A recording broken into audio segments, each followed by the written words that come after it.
Good morning, good afternoon, and good evening to all of my friends. This is Aja, aka Art of Dance, on Xbox Live, bringing you another tips and tricks on Call of Duty Modern Warfare 3.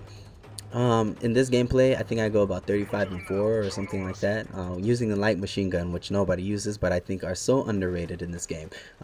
Watch this first kill and how far it is and how great it is, and just look at that. It's amazing. Not that an assault rifle can't do that, but you get the point. Anyway, in this video, I'm going to be talking about a pretty touchy subject. I'm going to be talking about camping, but not just camping, the difference between camping and securing a position.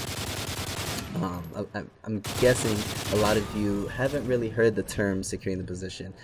You just use the word camping all the time because you feel like if you get killed over and over in the same place, then that person is camping. Not necessarily true, but not necessarily false. Okay, if you watch this part of the gameplay, right, I know that they're spawning on the bottom of this hill behind me, right here. They're spawning at the bottom of this hill.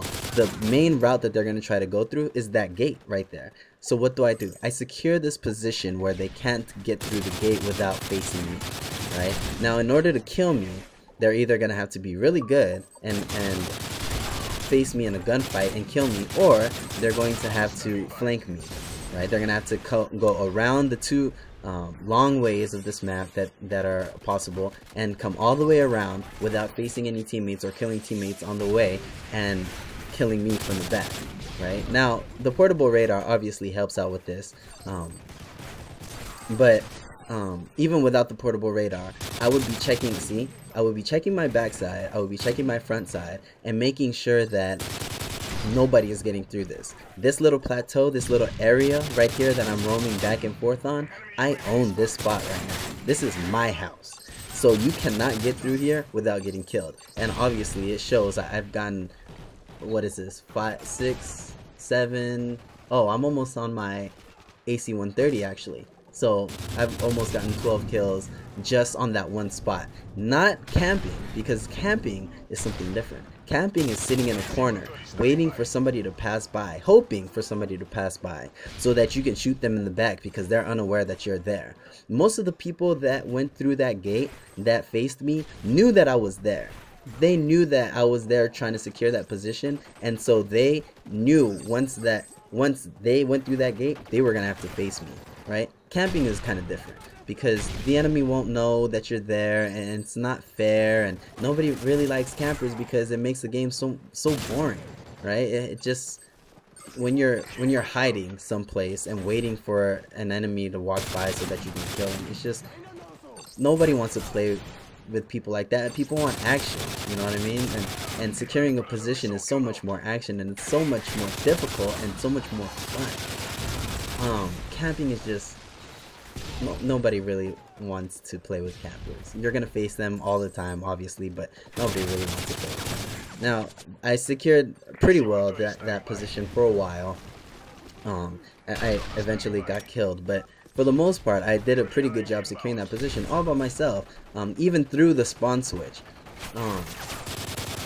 Now, the spawn system in this game, it's a little cuckoo right now, and I keep hearing that they're trying to patch it and fix it and whatnot. But okay, so let's take this for example, right? I just spawned on this side of the map. Let's call this the south side of the map. Okay, as I push towards the north side of the map, nothing is gonna really happen at this point, right? If I die right now, I will spawn back where I just spawned recently at the south side of the map. Now, what I'm doing and what the rest of my team is doing is we're meeting the enemy team halfway, right? And what's happening is, as we meet halfway, you know, the enemy is getting killed, they're spawning, we're spawning, but there are obviously players that aren't dying, right? Now, the players that aren't dying, we're gonna keep pushing, and we're gonna keep pushing and keep pushing. Now, if you notice my teammates, the blue arrows on my radar, they're all behind me. What happened? As we were spawning on the south side of the map, they all pushed towards the north side of the map. We just kind of took control. As you notice, we're winning in this game. We have a slightly better team, I think. We pushed through to the north side of the map. What then happened is, as we're killing the enemy, they start spawning where we are not present. which would in this case have been the south side of the map. And that's when quickly I started to turn around, because I knew that they were going to start spawning behind me, and you never really want to get killed from the back. That's never a good feeling. Although that kill was kind of stupid on my part, because I was trying to reload a light machine gun that had half of a clip left. That's stupid, Agent. Why would you do that? But anyway, so what happens is if both teams are spawning on both halves of the map, one team pushes into the other enemy's spawn, what is going to eventually happen is the number of one team is going to outnumber the number of the enemy players on that side of the map. Once that happens, then the team with the least amount of players on one side of the map will start to spawn on the other side of the map. This is very important for you to understand and learn where the spawn system, or excuse me, where the spawn points are on each map, because it could be the difference between life and death. If you're a flanker like me, and if you like to run into the enemy spawn, then you're going to need to know when that spawn is changing or when it's not, because if it doesn't change, then you can still get killed by somebody who just spawned, you know, 10-20 feet away from you, and that's never really a good feeling. Like I said before, you don't want to get killed from the back. That's just super frustrating, right?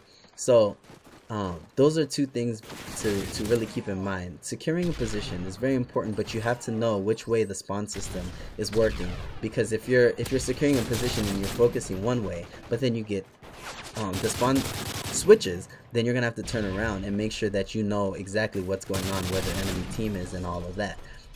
Be very, very mindful of the radar. And there is one more thing, spawn trapping. It's a difficult thing to learn, and you have to have a team that is willing to cooperate to do it. But what happens is you don't end up pushing your team all the way through into their spawn, into their spawning point, but you kill them from a distance. It'll keep them spawning in the same locations, and you can just continue to kill them from there. And it's very frustrating for the other team, but very, very useful tactic if you learn how to do it and you have the team to do it. Anyway, I think that's it. I'm at the top of the leaderboards. Yep, 30, 35, and 4. Light machine guns rock. Midas Touch, Journey to the Golden Guns, will be posted on every Monday and Friday, starting with assault rifles. You guys ready? Because I think I am. Alright, well, I'll see you next time. Peace.